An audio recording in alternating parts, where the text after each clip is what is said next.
Hi guys, it's me, the Novice Reader, and for today's video I thought I would talk about one of my favourite series of all time, and that is Malazan Book of the Fallen. So with me today I have Gardens of the Moon, which is the first book in the 10-book series. And to give a very brief summary of the series, because it is a very complicated, very dense, epic fantasy, the book and the stories follow hundreds of different characters that mainly circle around the Malazan Empire. And that's you get the point of view from an everyday soldier all the way up to the gods themselves and everything in between. So it is very dense, and it is very, can be very complicated. But I do disagree when people say things about Maladan, such as it's too complicated, I don't understand it, it's rubbish, blah blah blah. So I thought today I would do something a little bit different and read 1-star reviews of this series, because I thought it'd be interesting to go through that to see what people actually think.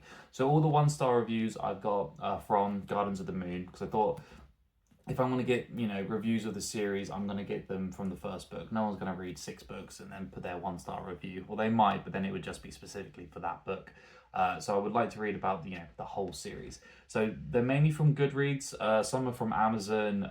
So, take that with a pinch of salt. I think Goodreads is an okay website. I don't think it's the best, so the reviews kind of match that. But I did want to say that there's no hate to anyone who has put a review, because I can completely understand. I'm not one of these people at all who says, "Oh, you don't like Malazan, you must be really stupid," or you just don't get it. I'm not at all. Not every book is for every person. So if you don't like Malazan, absolutely fine. But I thought it'd just be a bit of fun, going through the 1-star reviews to see what people said. So I've got my trusty laptop here, and I'm going to go through these reviews. So the first comment, which I'm hoping in my editing skills actually work, will be displayed here somewhere. But basically, it's from the 20th of February 2024. So fairly recent. And it says, "It seems like this is one of those books that you either really love or you truly despise. Unfortunately, I fall into the latter category. This book sucks. Up and down, forward and back, sucks. I read each chapter twice in a row and still had no idea what was going on. I still don't, and furthermore, I don't care." Okay? "Reading is my last refuge. I use it to escape, and this book was like a job, except a job pays. This book makes you work your tail off and doesn't pay off." And then a nice little bit there at the end, which I completely disagree with towards the author. I think everything up to that last part, I can completely, I can empathize with and can sympathize with. I think the fact that this person has read each chapter twice and still doesn't understand what's going on, I can get that, because if you are unaware, and I might have mentioned it before, but Malazan is originally a Dungeons and Dragons campaign that was then pitched as a movie or a TV show, and then this one itself, Gardens of the Moon, was written 10 years before the rest of the series. So it's definitely the weakest in the mainline series. So, if it doesn't make sense, I get it, because it does drop you right into the middle of everything. It doesn't give you introductions, it doesn't hold your hand, it just puts you straight in. And that can be very off-putting, especially if you're, a big fan of, let's say, I don't know, Jim Butcher for the Dresden Files, or Stephen King, or even a Lee Child up there for Jack Reacher, or even Harry Potter. You don't normally get chucked in. You normally get that build up of the characters of what's going on. But here, Malazan is not like that at all. And I understand it. This book is like Marmite, like they've summed up in the very first sentence. You either love it or you hate it. And I think, unfortunately, this person doesn't like it. But I can understand it. Gardens of the Moon is not for everybody, and I think it is a barrier to getting into the series. So yeah, I thought that was an interesting comment. So we'll move on to the next one. So the next one says, "DNF 5%. Sorry, not my type of read. I don't like the style of writing. I'm the oddball apparently. Reasons: all talk, no show, no connection to any of the characters, and info dump galore. Sorry, I did not go and expect this to be fantastic. I wanted to like it. I tried to like it. It just doesn't work for me." Understand completely. So this person has DNF'd it at 5%. So I think there are 3 reasons. The first one and the second one I don't think are fair to put in if you've only read up to 5%, because how can you say it's all talk and no show if you have only read 5%, hasn't had a chance to build up to anything and to give any payoffs. The second one, no connection to any of the characters. And I can, that's something that I would agree with, but I think to an extent, I think lots of the characters do get connections through this book and through the rest of the series that definitely build upon each other.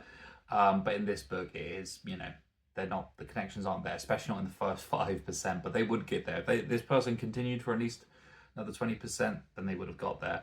But again, I don't think this person's the oddball. I personally DNF'd this book 5% in. I read the first 100 pages, I think, twice. And I really didn't like it. I really didn't like it. And I was, getting annoyed at everyone saying, "Oh, Malazan's the best book. It's great." And I share this person's feelings, and I thought, I disagree. I really dislike Malazan. It's not for me. It's not a great book. It's badly written. Blah blah blah. But when I actually really sat down and gave it my full attention, that's when I started to enjoy it. So I recommended this person. I would never say to anyone to go back to Malazan. It's a big commitment if they don't like it, but if you could give it another chance, I'd say at least try to get to 40% and then see what you think. So for the next review, we've got, it's good to have a well-built fictional world, but this one takes a step too far. I read half of it and felt like an alien the entire time. I just didn't understand what's happening. After a month of trying, I lost interest. Again, that's a fair comment. I think Malazan throws you in, doesn't hold your hand. So I think their kind of example of feeling like an alien is actually pretty on point. You're a spectator in this world. This is a foreign world, and it's built up from the ground, so everything is there, and you're just a spectator, so you are basically an alien. But again, if you don't really have the time or the energy, or you might just not be your cup of tea, then I can completely understand why you would lose interest. So I think it's a 1-star review, but I think this is a fair comment. So this next comment I thought was really interesting. This was like kind of one of the reasons I wanted to make this video when I stumbled across it. So this person has written, this was written at a time when the fantasy genre was not as competitive as it is now. We might have had Wheel of Time and some such, but nowadays we have Brandon Sanderson, Patrick Rothfuss, Brent Weeks, and Joe Abercrombie. Not a complete list, please consult Goodreads. Garden of the Moon now reads dated at best. You ask how fantasy can read as dated? Let's see. Memorable and witty dialogue is now expected. Descriptions should paint an organic world without detracting from the plot. Characters have the realistic motive personalities that are described earlier on and develop in realistic directions. A dash of good writing. Writing style is not an optional anymore. I can't really stress that enough. We have to come to expect a logical magical system. Pacing for any first book in a fantasy series is very important and hard to get. Most solutions involve a staged plot development to introduce the reader to the new world using a reduced number of characters. The obvious way to have fixed that in Gardens would have been to expand on Sorry and how she came to be early on in the book. All those points above, yes. Missing, yes. For the record, I'm about 250 pages in and reconsidering wasting additional time. I butchered reading that because apparently I can't read, even though I'm on a booktube channel. But I disagree with a lot in this comment. So this was from 2012. So let's dissect it a little bit. So the very first point, memorable and witty dialogue is now expected. So I think this is a problem that is very summed up with the MCU, so the Marvel Cinematic Universe. Everything has to be this witty back and forth banter all the time in dialogue, and I don't think it's expected. I think it's nice to have now and again, but if everything revolves around that, it's off-putting and it's not enjoyable. I think now and again with a few characters, which I do think Malazan does, especially with the bridge burners, and later on in the series it's more evident. But I just think to have it in every book, I don't agree with. But also this point of being memorable. If everything is memorable, nothing is memorable. So that's kind of my thoughts on that. So I thought, I don't agree with the first point, but we'll let them have that. Skipping through a few of these, I have to go down to the writing style. I think the writing style is good. I think the writing style is very good. I think Patrick Rothfuss and Brandon Sanderson have very kind of polar opposite writing styles, and I think Stephen Erickson is somewhere in between of those two, and I think it is a distinct and well-written book, so I completely disagree with that. The next comment, we have come to expect logical magical systems. This is a Brandon Sanderson thing, that he has now created magic systems that all the rules are laid out so you know what's going to happen, and I love them. I do love them, but I don't think they're needed in every book, especially Malazan. I don't need to know the ins and outs of every warren and what it does, because that would just detract from the book. And if you're already worried about info dumps, that would just add another 1,000 pages of purely information, which is not what we want. So again, I don't agree with that particularly. And then the last thing about focusing on the character of Sorry, I think Sorry is one of the characters who does get more information as the book goes on. So I think if you read more than 250 pages, you would see more of that development. But she also gets developed a lot throughout the whole book. And I don't think concentrating on one character in a story that's supposed to span continents and worlds and gods is, it's the best thing or the easiest thing to do. But I think that, at the end of the day, I think this person has their own feelings and thoughts about it, and I don't completely disagree.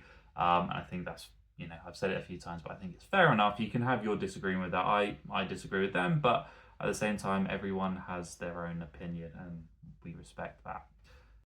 And here are two I picked off of Amazon. I thought they'd be quite fun. So here's the first one. A wonderful writing style, wasted. Fair enough, at least there's a compliment in there. And secondly, written by a 12-year-old. Kind of, opposite to each other. But again, that's kind of some of the stuff that you get. I thought that was quite funny, so I thought I'd add that in there at the end. But overall, I think 1-star reviews are something you should pay attention to when you start a new series. I don't think any of these were necessarily the best, but I do think they were helpful. So if you are new to Malazan or any book, I would recommend reading the 1-star. If you've read any of these and you think, actually, this doesn't sound like it's for me, then that's fair enough. Exactly what these 1-star ratings are supposed to do, to inform you and to allow you to make a decision.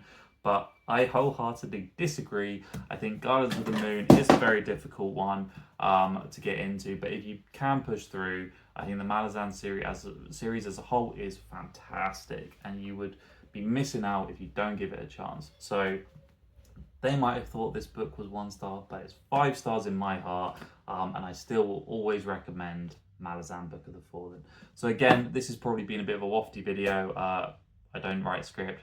My mistake, I should probably do that. But yeah, going forward, I hope to do some more 1-star reviews of different books and have more of a concise process. So yeah, but I just want to say thank you very much for watching this video, and I hope you have a good rest of the day. Thank you. Bye.